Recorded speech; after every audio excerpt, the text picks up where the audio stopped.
Dear students, आज हम inverse trigonometry करेंगे। इनवर्स ट्रिग्नोमेट्री करने से पहले हमें ये टेबल, वैल्यू टेबल लर्न होनी जरूरी है। यानी पहले हम एंगल लिखेंगे 0, 13, 45, 60 और 90।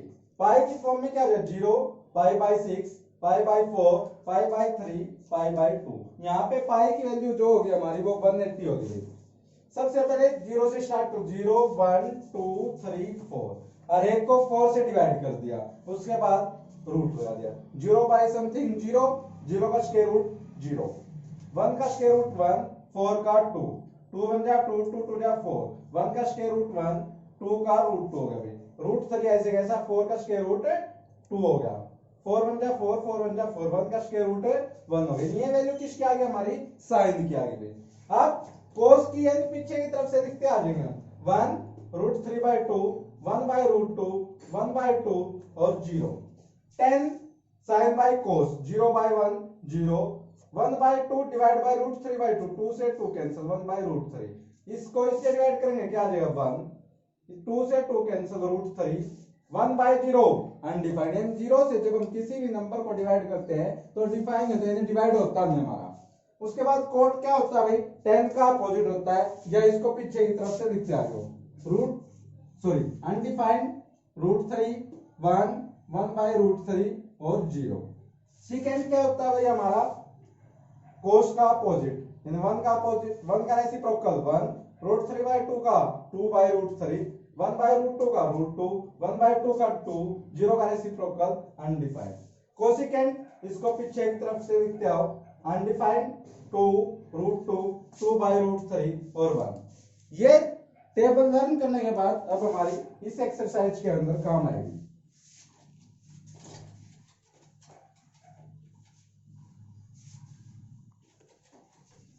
एक और आपके मैथ के अंदर 2.1 के बिल्कुल पहले वाले पेज पे दी हुई है टेबल, इसको लर्न करना भी हमें जरूरी है। इसमें जो ये दे रखी है इसकी रेंज दे रखी है कि जैसे साइन की जो रेंज होगी वो क्या है? -π/2 से π/2। कोस की रेंज क्या होगी? 0 से पाई। इस तरह से हम इन वैल्यूज को लर्न कर लेंगे।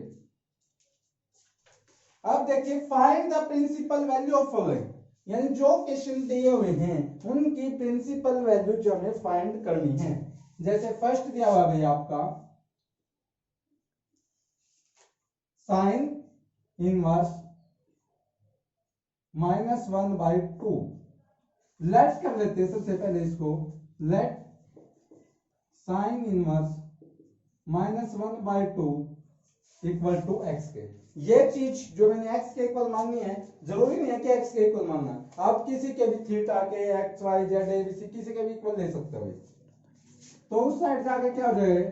माइनस ऑफ, इस साइड इनवर्स था तो साइन एक्स हो गया भाई। साइन में -1/2 कहां पे? 1/2 देखो कहां था हमारा? π/6 पे। तो इस पे को क्या लिख दो? Minus sine π/6 equal to sine x, यानी एक्स की वैल्यू क्या आ गई यहां से? -π/6। अब एक चीज लिखोगे पहले आप, we know that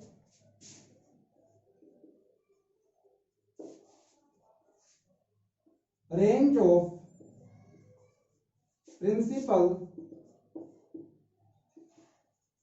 value of sine inverse x is -π/2 से π/2। ये रेंज होती है भाई हमारी। अब ये देखो π/6 मीन्स क्या आ गया? -30। और ये क्या है?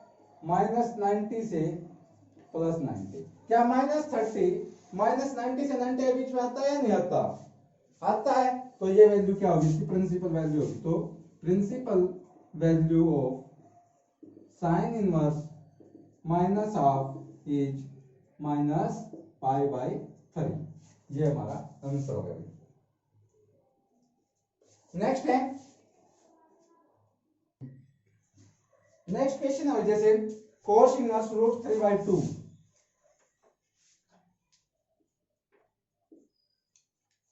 वही सेम मेथड लेट करो, इसको किसके इक्वल कर दिया, x के। √3/2 क्या हो गया भाई, उस साइड जाके cos x हो गया। cos में √3/2 कहां हुआ है, 30 पे हुआ है, यानी ये क्या होगा cos π/6 is equal to cos x, x की वैल्यू क्या होगी भाई π/6। cos की प्रिंसिपल वैल्यू क्या होती है, वी नो दैट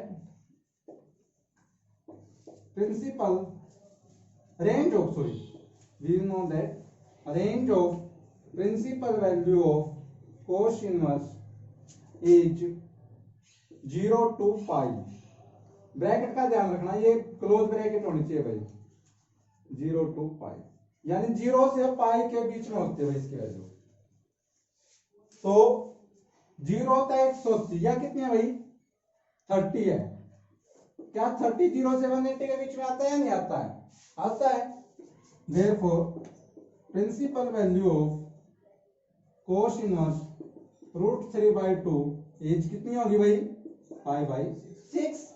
ये हमारा क्वेश्चन कंप्लीट हो गया। थर्ड क्वेश्चन है भाई कोसिकेंट इनवर्स 2।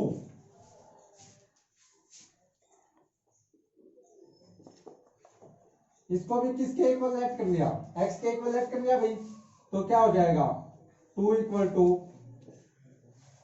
Cosecant x।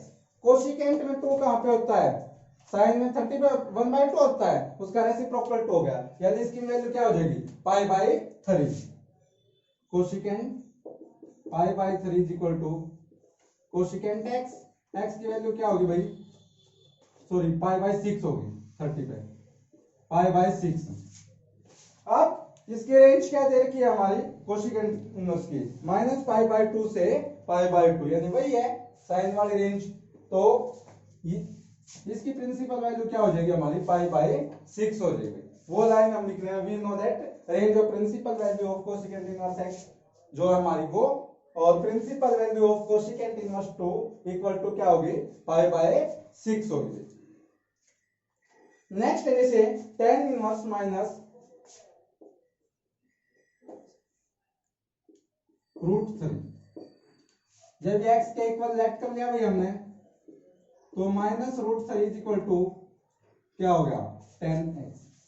10 में √3 कहां पे होता है 60 पे, 60 यानी π/3 पे, यानी -10 π/3 is equal to 10x। x की वैल्यू क्या आ गई यहां से -π/3। 10 की जो रेंज होती है वो क्या होती है -π/2 से π/2, इसमें ओपन इंटरवल होगा। तो वही लाइन से we know that range of principal value of tan inverse -π/2 से π/2, ये तो होती है हमारी ओपन इंटरवल, और जो साइन में थी उसमें क्या थी क्लोज इंटरवल। क्लोज इंटरवल में क्या था, जैसे इनमें तो होगा -π/2 से π/2 के बीच की, उसमें क्या था -π/2 भी इसका, और यानी इक्वलिटी का भी साइन होगा, ठीक है भाई उसमें और इसमें यही डिफरेंस है। एक मैं जैसे कह दूं भाई 5 से 10 के बीच के नंबर बताओ, इसमें तो तुम क्या बताओगे, यानी 5 से 10 के बीच में 6 7 8 9 10 ये बता दोगे। ये अगर ब्रैकेट ये वाली होती क्लोज इंटरवल होती, फिर 5 और 10 भी लेते आप,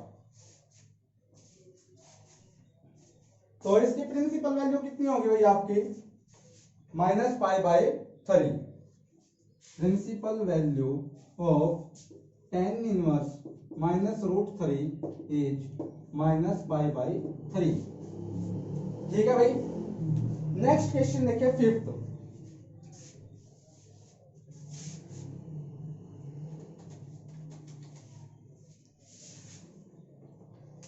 cos inverse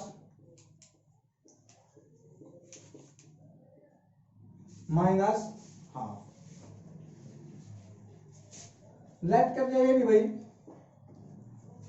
cos inverse minus half equal to x के। भाई आप cos x is equal to क्या हो गया माइनस हाफ, यानी ये साइड जाएगा cos x हो गया इक्वल टू किसके माइनस हाफ के।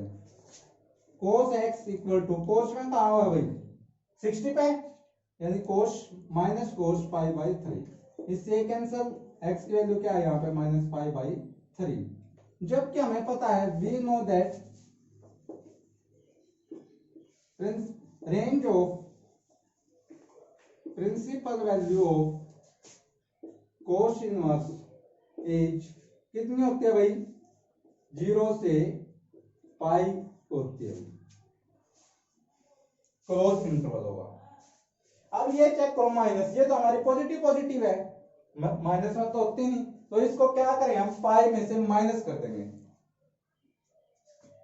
इसको हम पाई में से माइनस कर देंगे, तो principal value of cos inverse minus half क्या हो जाएगी pi minus pi by 3, 3 LCM 3 pi minus pi क्या आ गया भाई 2 पाई बाई 3, ये हमारा इसका आंसर होगा। जो 6th क्वेश्चन है भाई हमारा सेम 4th क्वेश्चन की तरह कर देंगे, यानी उसमें क्या था tan इनवर्स माइनस रूट 3 था, इसमें tan इनवर्स माइनस 1 है, तो 1 कहां पे होता है 10 में, पाई बाई 4 पे 45 पे, तो इसकी वैल्यू क्या हो जाएगी माइनस पाई बाई 4 हो जाएगी। अगले सारे क्वेश्चन बड़े इजी हैं। 7th क्वेश्चन देखिए, second inverse 2 by root 3 let कर लिया हमने किसके इक्वल x के, तो 2 बाई रूट 3 इक्वल टू क्या हो गया सेकेंड x, सेकेंड में 2 बाई रूट 3 कहां पे हुआ है,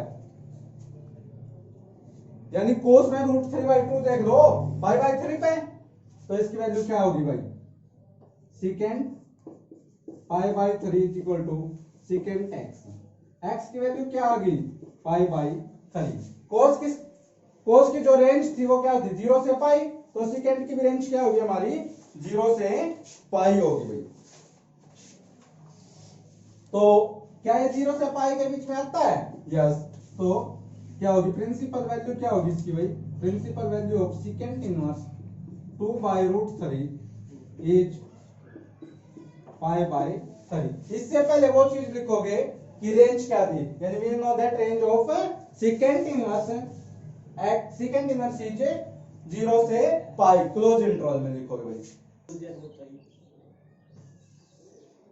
सॉरी भाई, इसमें जो ये वैल्यू होती है 30 पे होती है, यानी पाई बाई 6 पे होगी, तो इसकी जो प्रिंसिपल वैल्यू क्या होगी हमारी पाई बाई 6 होगी। नेक्स्ट क्वेश्चन है भाई कोट इनवर्स रूट 3, इसको भी किसके इक्वल लेट कर दिया हमने, x के इक्वल लेट कर दिया, तो क्या हो जाएगा root 3 is equal to cot x, यानी कोट रूट 3 कहां पे होती है 30 पे, 30 यानी pi by 6 is equal to cot x की वैल्यू क्या होगी भाई हमारी पाई बाई 6। सेम वही लाइन है इक्वेशन लिखने, we know that principal value range of principal value of, जिसकी भी दे रखी हो जैसे इसमें सेकंड की थी इसमें कोट की थी, उसके बाद जो प्रिंसिपल वैल्यू होगी हमारी वो ये हो जाएगी।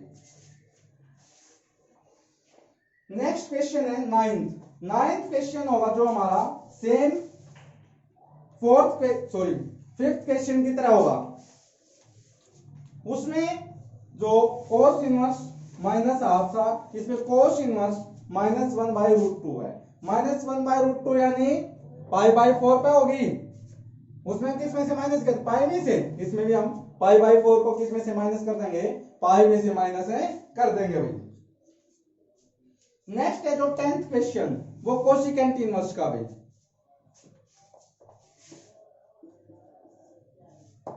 कोसिकेंट इनवर्स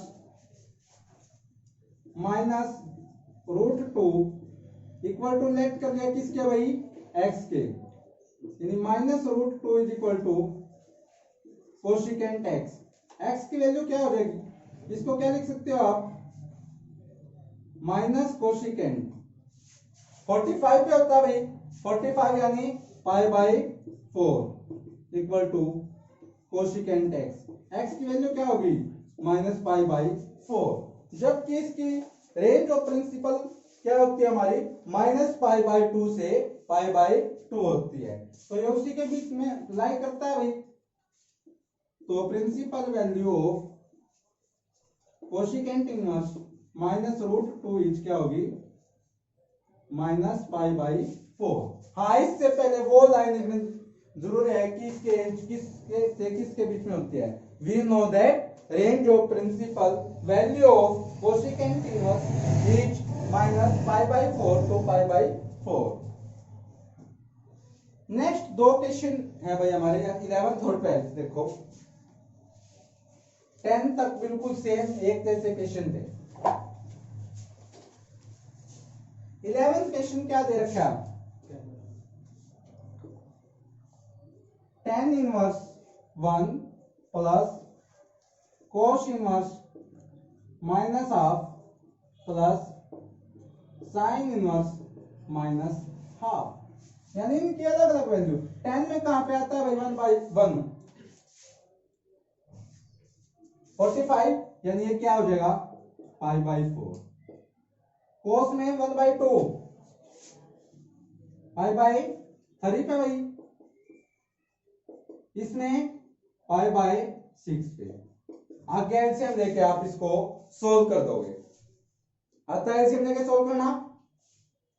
नेक्स्ट है 12th क्वेश्चन।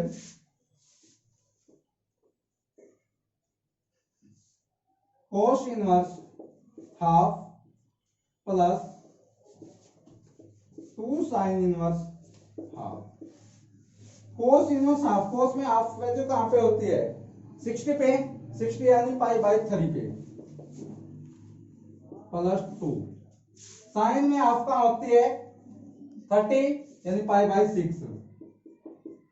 2 1 जा 2, 2 3 जा 6, π/3 प्लस π/3 कितना हो गया भाई 3 एलसीएम पाई प्लस पाई 2 π/3 आ गया इसका आंसर। ठीक है। नेक्स्ट है 13th question. If sin inverse x is equal to y, जो sin इनवर्स की रेंज थी वो किससे किसके बीच में थी हमारी क्लोज इंटरवल थी। क्लोज में क्या बताया था इक्वल टू किसके नीचे पे, तो ये देखो एक तो फर्स्ट में है और एक सेकंड में, लेकिन साइन में किससे किसके बीच में लाई करती थी -π/2 टू π/2, यानी इसका जो ऑप्शन होगा वो क्या होगा हमारा बी ऑप्शन होगा। सेम जैसे हमने 11th क्वेश्चन किया इसी तरह से हम 14th क्वेश्चन को सोल्व करके देख लेंगे। जो भी ऑप्शन करेक्ट होगा वो हमारा इसका आंसर होगा। इस तरीके से हमने ये एक्सरसाइज कंप्लीट करनी है। अगर किसी को कोई प्रॉब्लम हो तो कमेंट के माध्यम से शेयर कर सकते